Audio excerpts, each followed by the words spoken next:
The Yalta Conference. In February 1945, the Big Three, Stalin, Churchill, and Roosevelt, representing the Soviet Union, Britain, and the United States respectively, met at the Soviet seaside resort town of Yalta in Crimea to discuss the future of post-World War II Europe. Hitler was on the defensive, and the momentum of the war had clearly shifted in favour of the Allies. By this point, it was no longer a question of if the Allies would win in Europe, but when. A key aim for the conference was to establish a framework for peace and reconstruction in Europe.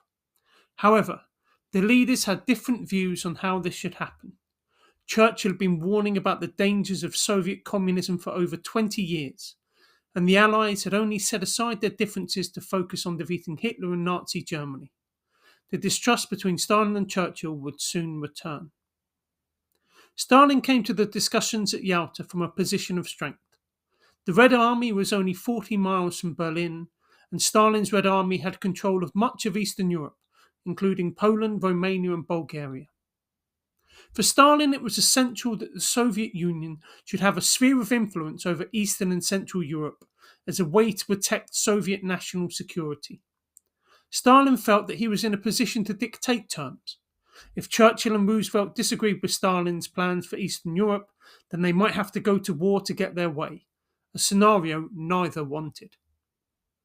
Roosevelt came to the conference with a wish to secure Stalin's support for the Soviet Union to join the USA in the war against Japan once Germany was defeated.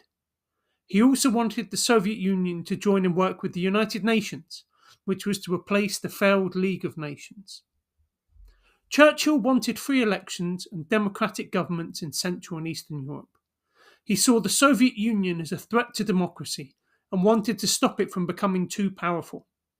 He wrote to Roosevelt after the Yalta Conference stating that the Soviet Union has become a danger to the free world. The biggest disagreements at the Yalta Conference centered on Poland and who would govern it after the war. Stalin wanted to shift Poland's borders westward, taking eastern Poland into the Soviet Union and compensating Poland with German territory in the west.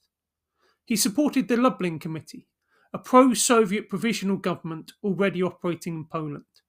Churchill, meanwhile, wanted the Polish government in exile, based in London, to be included in any future Polish government. Churchill and Roosevelt eventually persuaded Stalin to agree that free and fair elections would be held in Poland as soon as possible. Aside from disagreements over Poland, the Yalta Conference could be considered a success, as there was significant agreement between the Big Three. After Germany's defeat, the country would be divided into 4 occupation zones, controlled by the Soviets, Americans, British, and French. Germany would be demilitarized and denazified, and war criminals would be tracked down and prosecuted. Liberated countries were to hold free elections to choose their own governments, although Eastern Europe was to be recognized as a Soviet sphere of influence.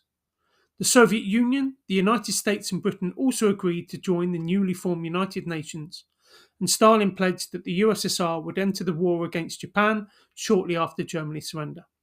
There was also talk of reparations from Germany. The positive atmosphere of the Yalta Conference would be in contrast to the Potsdam Conference, which would follow in July of 1945 after Germany's surrender. Questions related to both the Yalta and Potsdam conferences often come up on the exam.